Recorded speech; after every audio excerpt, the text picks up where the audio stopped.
जो दिखता है वही दिखता है, दिखता है।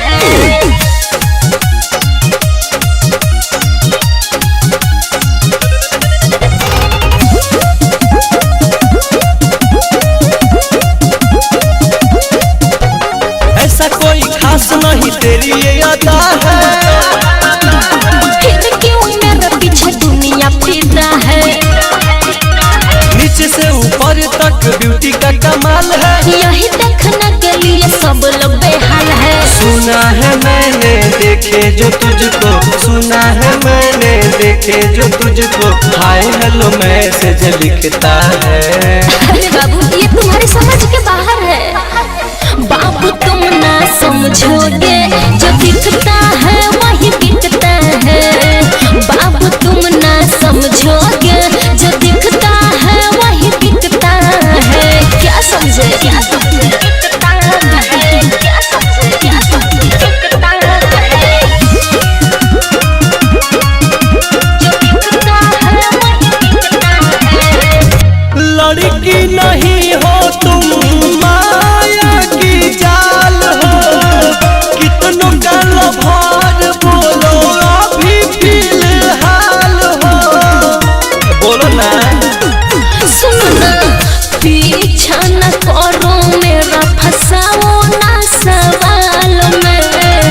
तेरे जैसा मुर्गा रोज करती हूँ हलाल में। तेरे प्यार में फंसता है जो, तेरे प्यार में फंसता है जो, एक दिन ना टिकता है। तो क्या समझे बाबू तुम ना समझोगे, जो दिखता है वही बिकता है।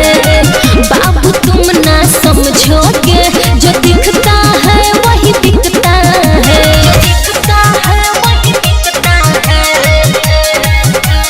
बिकता है। Recording studio Gopalganj. प्याज के नाम पर भागती हो सबको, किस किस को टॉनिक पिलाओगी लाभ को, अरे बोलो। तो सुनो, पीछे पीछे घूमना ये तो लड़कों का काम है। मेरे लवर का कभी मासूम नाम है। तेरे जैसे लड़की को, तेरे जैसे लड़की को बिट्टू विनायक रोज चिखता है। अच्छा जी, बाबू तुम ना समझोगे, जो दिखता है वही बिकता है। बाबू तुम ना समझोगे, जो दिखता है वही बिकता है। अपने दिमाग पे जोर डालिए बाबू।